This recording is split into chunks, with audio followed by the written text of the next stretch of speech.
Julie Benoît, professeure au programme Éducation en service à l'enfance au Collège de la Cité.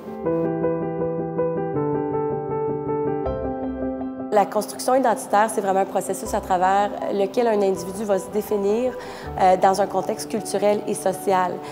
C'est sûr qu'on parle de processus parce que c'est une démarche qui est vraiment de longue haleine et qui débute dès la naissance.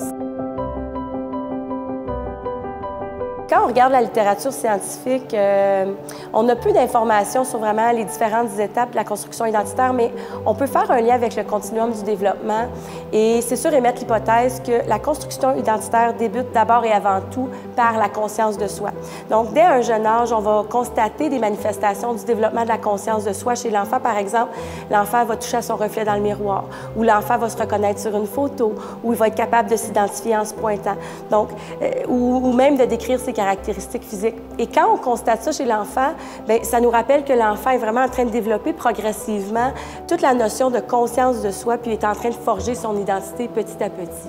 Au niveau du processus de développement de la construction identitaire, ce qu'on va remarquer chez les enfants, c'est qu'en bas âge, il n'y a pas vraiment de questionnement par rapport à leur identité culturelle. Les enfants vont reproduire des comportements, ils vont reproduire des modèles dans leur environnement. Vers la fin du primaire, et début du secondaire, on va voir que les enfants deviennent de plus en plus conscients par rapport aux différences de langue, aux différences de culture. Ils vont constater que leur langue n'est pas la même que peut-être un collègue de la classe. Donc, c'est vraiment vers la fin de l'adolescence et l'âge adulte que va se consolider l'identité culturelle chez l'individu et que ça deviendra un choix conscient.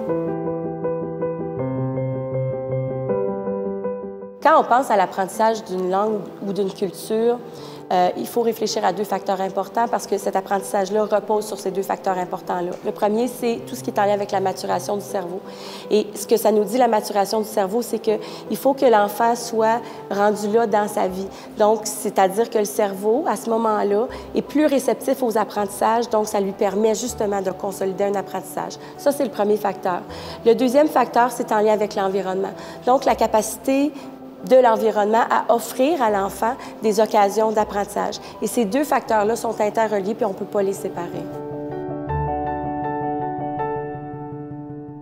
Quand on parle de construction identitaire en contexte minoritaire francophone, le rôle de l'adulte est tellement important parce que l'adulte est un modèle puis il doit nécessairement adopter les comportements ou les valeurs qu'il souhaite transmettre à l'enfant.